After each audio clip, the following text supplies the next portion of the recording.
इस कहानी की शुरुआत में ये दिखाते हैं कि नासा के कुछ एस्ट्रोनॉट्स जो कि मार्स पर यानी कि मंगल ग्रह पर हैं और वो वहां पर अपने मिशन पर हैं। ये सब के सब एस्ट्रोनॉट्स यहाँ पर मिट्टी के सैंपल्स ले रहे होते हैं। तभी उन्हें इन्फॉर्मेशन मिलती है कि यहाँ पर एक बहुत बड़ा तूफान आने वाला है और उन सबको अब अपने मिशन को रद्द करना है और जितनी जल्दी हो सके उन्हें अपने फ्लाइंग ऑब्जेक्ट तक पहुंचना है। और अब ये सब के सब अपने फ्लाइंग ऑब्जेक्ट की तरफ बढ़ रहे होते हैं। तभी मार्क वॉटनी जो कि एक एस्ट्रोनॉट और एक बॉटनिस्ट है, उनसे कुछ चीज टकराती है और वो उस तूफान में खो जाते हैं। हालांकि इनकी जो कमांडर होती है वो उसे ढूंढने की बहुत कोशिश करती है, लेकिन मार्क वॉटनी का कुछ भी पता नहीं चलता और ना ही उनसे कोई संपर्क हो रहा होता है और इन्हें लगता है कि मार्क वॉटनी अब इस दुनिया में नहीं रहे और ये सब अपने फ्लाइंग ऑब्जेक्ट पर आकर वहां से निकल जाते हैं। लेकिन जब मार्स पर तूफान शांत होता है तो वहां पर ये दिखाते हैं कि मार्क वॉटनी अभी भी जिंदा है और उन्हीं के इक्विपमेंट्स में से एक रॉड उसके शरीर में उसके पेट में चली गई है, जिससे उसे बहुत दर्द हो रहा होता है। वो किसी तरह से वहां से उठकर अपने कैंप में जो उन्होंने शेल्टर के लिए वहां पे लगाया होता है उसके अंदर पहुंचता है और वो अपने शरीर से उस रॉड को निकालता है। मार्क वॉटनी यहाँ से किसी से भी संपर्क नहीं कर सकता क्योंकि संपर्क करने के जितने भी इक्विपमेंट्स थे वो सब के सब तूफान में नष्ट हो चुके हैं और मार्क अब यहाँ पर अकेला फंसा हुआ है और उसके साथियों को ये लगता है कि वो इस दुनिया में नहीं है और अगर उसे यहाँ से निकलना है तो उसे अगले 4 सालों तक इंतजार करना पड़ेगा क्योंकि नासा का अगला प्रोजेक्ट 4 साल बाद यहाँ से 3200 किलोमीटर दूर आएगा और उसे वहां पहुंचना होगा। लेकिन वॉटनी 4 साल तक इंतजार नहीं कर सकता क्योंकि उसके पास 4 सालों तक का खाना नहीं है और अब उसे किसी भी तरह से अपने लिए खाना अरेंज करना होगा। इसीलिए वो ये तय करता है कि वो यहाँ पर मार्स पर खेती करेगा। उसके पास आलू होते हैं और वो यहाँ पर आलू उगाना चाहता है, लेकिन उसे मिट्टी को उपजाऊ बनाने के लिए बहुत सारे पानी की जरूरत पड़ेगी और मार्स पर पानी नहीं होता। वॉटनी एक बॉटनिस्ट है तो उसे पता है कि खेती करने के लिए किन किन चीजों की जरूरत होती है और वो अब यहाँ पर खेती करने की तैयारी करता है। वॉटनी एक जगह बहुत सारी मिट्टी इकट्ठी करता है, उसमें आलू डालता है और उन्हें उगाता है, लेकिन अब उसे पानी बनाना है। पर अच्छी खबर ये होती है कि वॉटनी को पता है कि पानी कैसे बनाया जाता है। हाइड्रोजन में ऑक्सीजन मिलाकर उसे जलाने से पानी बनता है और यहाँ पर वॉटनी के पास सारे साधन होते हैं और वो ऐसे ही करता है। पर जब वो पहली बार हाइड्रोजन में ऑक्सीजन डालकर मिलाता है तो एक जोरदार ब्लास्ट होता है क्योंकि वो उस ऑक्सीजन को कैलकुलेट नहीं करता जो उसकी सांसों से आ रहा होता है। लेकिन अगली बार वो हाइड्रोजन ऑक्सीजन मिलाकर जलाने में कामयाब हो जाता है और अब वहां पर पानी बनना शुरू हो जाता है। दरअसल इस तरीके से वाष्पीकरण होता है जिससे वहां पर पानी की छोटी छोटी बूंदें बनना शुरू हो जाती है और उसकी मिट्टी को जितने पानी की जरूरत होती है वहां पर पानी बन जाता है और कुछ दिनों के बाद वहां पर पहला पौधा अंकुरित होता है जिसे देखकर वॉटनी को बहुत खुशी होती है। वहीं दूसरी तरफ अर्थ पर यह ऐलान कर दिया जाता है कि वॉटनी अब इस दुनिया में नहीं रहे। पूरे मीडिया में ये खबर आ जाती है और वो उसका फ्यूनरल भी कर देते हैं। पर अगले दिन जब उनकी ऑपरेटर सैटेलाइट से मार्स की पिक्चर्स दिख रही होती है तो वो देखते हैं कि वहां पर जो उनके इक्विपमेंट्स थे वो एक जगह से दूसरी जगह पर शिफ्ट हो गए। दरअसल ये वो सोलर पैनल्स थे जो वॉटनी ने एक जगह से दूसरी जगह शिफ्ट किए थे। वो अपने सीनियर्स को बुलाती है और वो सब समझ जाते हैं कि वॉटनी मार्स पर अभी भी जिंदा है। लेकिन उनका सीनियर कहता है कि हम जानते हैं कि वो जिंदा है, लेकिन जब तक हम वहां पर पहुंचेंगे वो भूख से मर जाएगा। और उसका कहना कहीं ना कहीं सही भी होता है क्योंकि अर्थ से मार्स तक पहुंचने के लिए उन्हें कई महीनों का सफर तय करना पड़ेगा और वो जानते हैं कि वॉटनी के पास इतने लंबे समय के लिए खाना नहीं है। अब वॉटनी को मार्स पर पूरे 70 दिन हो चुके हैं और वो हिसाब लगाता है कि नासा का अगला मिशन जो मार्स पर उतरेगा वो 4 साल बाद उतरेगा और वो भी यहाँ से 3200 किलोमीटर दूर, और तब उसे वहां पहुंचना होगा। और इस सफर को तय करने में उसे करीब 50 दिन लग जाएंगे क्योंकि उसके पास जो गाड़ी है वो उसे एक दिन में 35 किलोमीटर से ज्यादा नहीं चला सकता क्योंकि उसके बाद उसे उसके सोलर पैनल्स को रिचार्ज करना होगा। वहां नीचे नासा में लोग वॉटनी तक खाना और मदद पहुंचाने के लिए तैयारी करते हैं, पर इन्हें इसकी पूरी तैयारी में 3 महीने लगेंगे और जिस फ्लाइंग ऑब्जेक्ट को ये मार्स पर भेजेंगे उसे वहां पहुंचने में 9 महीने लगेंगे, यानी पूरा 1 साल। वहीं ऊपर मार्स पर वॉटनी की आलू की फसल को पूरे 48 दिन हो गए। उसने 400 पौधे उगाए जो कि उसकी उम्मीद से ज्यादा अच्छे तरीके से उगे और अब वो आलू निकालता है और छोटे आलूओं को दोबारा बो देता है। वॉटनी यहाँ पर खाद के लिए अपना मल इस्तेमाल करता है, पर वो जानता है कि अगर उसने नासा से संपर्क नहीं किया तो वो भले कितनी आलू उगा ले पर वो जिंदा नहीं बचेगा। इसलिए वो वहां से एक ऐसी जगह जाता है जहां पर एक पाथ फाइंडर होता है जो 1997 में खराब हो गया था और उसका संपर्क अर्थ से टूट गया था। और जब वॉटनी उस तरफ जाता है तो नीचे से नासा की टीम जो लगातार उसकी मूवमेंट पर सैटेलाइट के जरिए नजर रख रही होती है वो समझ जाती है कि मार्क वॉटनी उस पाथ फाइंडर को लेने जा रहा है क्योंकि वहां उसके अलावा और कुछ भी नहीं होता। पर ये बहुत पुराना सिस्टम होता है और ये सिर्फ मार्स से फोटो क्लिक करके भेज सकता है। इसीलिए वॉटनी उस कैमरे के आगे 3 बोर्ड्स लगाता है। उसमें जो बीच वाला बोर्ड होता है उसमें लिखा होता है क्या आपको मेरे सिग्नल मिल रहे हैं, और लेफ्ट वाले बोर्ड में यस लिखा होता है और राइट वाले में नो। और नासा नीचे से उस पाथ फाइंडर के कैमरे को यस की तरफ मूव करते हैं और वॉटनी समझ जाता है कि वो मुझे देख रहे हैं और इस बात से उसे बहुत खुशी होती है। और इसके बाद वॉटनी उनसे बात करने के लिए कोड्स का इस्तेमाल करता है और अब ये आपस में मैसेजेस के थ्रू बात कर सकते हैं और नासा से उसे मैसेज भेजा जाता है कि तुम्हारे लिए खाना और जरूरी सामान भिजवा रहे हैं। वॉटनी को यहाँ पर यह भी पता चलता है कि अभी तक नासा ने उसके क्रू को ये नहीं बताया कि वो जिंदा है और जिस क्रू का ये मेंबर था वो अभी भी अंतरिक्ष में है और अर्थ की तरफ आ रहे हैं। पर अब नासा वॉटनी के क्रू को बता देती है कि वॉटनी जिंदा है। इससे उसके क्रू मेंबर्स को खुशी होती है और दुख भी।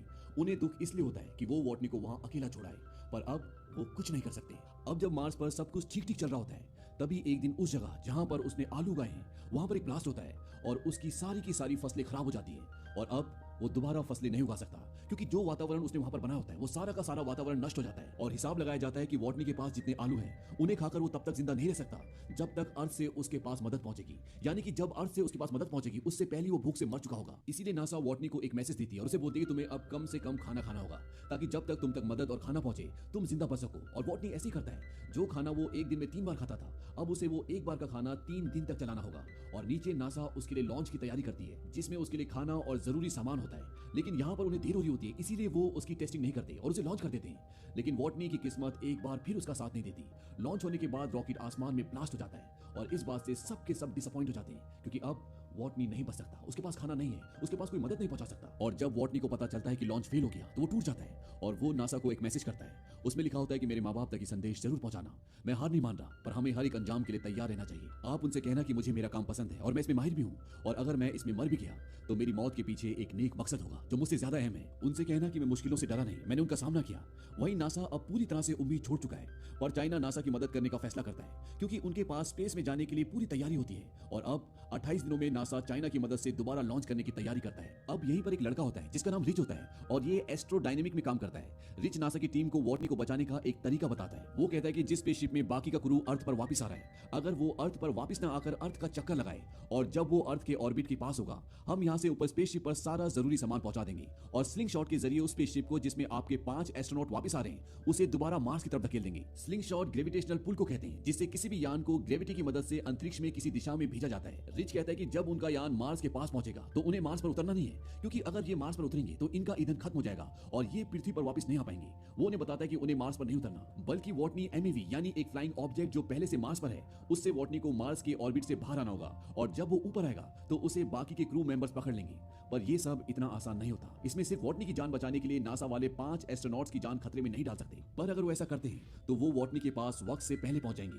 लेकिन बाकी के क्रू जो अब अपने घर पहुंचने वाले हैं, उनका मिशन 533 दिन और बढ़ जाएगा और नासा ये तय करती है कि वो ये नहीं करेंगे, क्योंकि वो सिर्फ वॉटनी की जान बचाने के लिए, जिसकी जान बचने की उम्मीद पहले से बहुत कम है, अपने 5 एस्ट्रोनॉट्स की जान खतरे में नहीं डाल सकते। वहीं मार्स पर वॉटनी अब उस काम को पूरा करने में लग जाता है जिसके लिए वो यहाँ आए थे और जो तूफान की वजह से अधूरा रह गया था। वहीं दूसरी तरफ रिच पर्नेल, वही लड़का जिसने नासा को वॉटनी को वापस लाने का प्लान बताया था, वो किसी तरह से वॉटनी तक पहुंचने का पूरा प्लान इन 5 एस्ट्रोनॉट तक पहुंचा देता है और ये पांचों नासा की परमिशन के बिना ही वॉटनी को वापस लाने का फैसला करते हैं। और जब नासा देखता है कि उनके फ्लाइंग ऑब्जेक्ट की दिशा बदल रही है तो समझ जाते हैं कि ये पांचों एस्ट्रोनॉट अब वॉटनी को लेने वापस जा रहे हैं और नासा उन तक उनका सारा जरूरत का सामान पहुंचा देता है। इस काम में चाइना उनका साथ देता है। वहीं मार्स पर वॉटनी उस फ्लाइंग ऑब्जेक्ट तक पहुंचने के लिए निकल पड़ता है, जिस पर बैठकर वो मार्स के ऑर्बिट से निकलकर उस यान तक पहुंच जाएगा जिसका नाम हमिस है, जिसमें वॉटनी के 5 एस्ट्रोनॉट दोस्त उसे लेने आ रहे हैं। वॉटनी अब 90 दिन के लंबे सफर के बाद उस जगह तक पहुंच जाता है जहां से वो मार्स से निकल सकता है, पर ये इतना आसान नहीं है, क्योंकि इस फ्लाइंग ऑब्जेक्ट में वजन बहुत ज्यादा होता है। इसीलिए वॉटनी को उसके लगभग सारे पार्ट्स निकालने पड़ते हैं, क्योंकि अगर वजन कम नहीं हुआ तो वॉटनी अंतरिक्ष तक पहुंच ही नहीं पाएगा। और जिस फ्लाइंग ऑब्जेक्ट से वो 5 एस्ट्रोनॉट आ रहे हैं, अगर वो मार्स पर उतरा तो उनका फ्यूल खत्म हो जाएगा और वो वापस अर्थ पर उतर ही नहीं पाएंगे। इसीलिए वॉटनी को अपने फ्लाइंग ऑब्जेक्ट से 5000 किलो कम करना होगा और वॉटनी को अपने फ्लाइंग ऑब्जेक्ट से सभी सामान को उतार कर बाहर फेंकना पड़ता है। और अब वॉटनी एक ऐसे फ्लाइंग ऑब्जेक्ट से अंतरिक्ष में जाएगा जिससे अंतरिक्ष तक पहुंचना बहुत मुश्किल है, पर वॉटनी को ऐसा करना पड़ता है। पूरी दुनिया की नजर इस मिशन पर होती है और वॉटनी टेक ऑफ करता है और अब उसका फ्लाइंग ऑब्जेक्ट अंतरिक्ष की तरफ उड़ना शुरू हो जाता है और वो अंतरिक्ष में पहुंच जाता है। उसके साथ ही उसके साथ रेडियो के जरिए कम्युनिकेट करने की कोशिश करते हैं, पर वो दबाव की वजह से बेहोश हो गया होता है, इसीलिए बात नहीं हो पाती। पर कुछ देर बाद उसे होश आ जाता है और सब बहुत खुश हो जाते हैं। अब यहाँ पर एक और मुसीबत होती है कि वॉटनी की स्पीड बहुत तेज होती है और उसे पकड़ना इतना आसान नहीं है। वॉटनी बोलता है कि मैं अपने स्पेस सूट पर छेद करूंगा और उसमें से जो हवा निकलेगी उससे मैं अपने आप को दिशा देकर तुम तक पहुंच जाऊंगा। उसके साथ ही उसे ऐसा करने के लिए मना करते हैं। वहीं अभी भी हमी स्पेसशिप की स्पीड बहुत तेज होती है, इसीलिए उन्हें वहां बॉम्ब बनाकर अपने स्पेसशिप का एक हिस्सा उड़ाना पड़ता है, जिससे उसकी स्पीड कम हो जाती है। और अब उन्हें वॉटनी अपनी ओर आता दिखाई देता है और स्पेसशिप की कमांडर एक फ्लाइंग चेयर पर बैठकर वॉटनी को पकड़ने के लिए जाती है, पर जिस रस्सी से वो बंधी होती है वो खत्म हो जाती है और वॉटनी तक पहुंचना अब नामुमकिन है। और वॉटनी यहाँ पर वही करता है जो उसने कहा था। वो अपने स्पेस सूट पर छेद करता है और अपने फ्लाइंग ऑब्जेक्ट को छोड़ देता है और उसके स्पेस सूट से जो हवा निकल रही होती है वो उससे अपने आप को दिशा देता है और किसी तरह से वो अपने कमांडर तक पहुंच जाता है जो उसे चेयर पर बैठकर वहां पर लेने आया होता है। लेकिन जैसे ही वो उसका हाथ पकड़ने वाला होता है वो उसके हाथ से छूट जाता है। लेकिन जिस रस्सी से वो बंधी होती है वॉटनी उस रस्सी को पकड़ लेता है और इस तरह से ये वॉटनी को वापस अपने स्पेसशिप में ले आते हैं और वॉटनी की जान बच जाती है। और इतनी मुश्किलों का सामना करने के बाद जब वॉटनी अर्थ पर आता है तो वो एस्ट्रोनॉट्स का इंस्ट्रक्टर बन जाता है, जो उन्हें ये सिखाता है कि दूसरी दुनिया में दूसरे ग्रह पर जिंदा कैसे रहा जाता है। और इसी के साथ ये फिल्म, ये कहानी यहीं पर खत्म हो जाती है। ये फिल्म सन 2015 में आई थी और ये एक बहुत ही कामयाब फिल्म थी। ये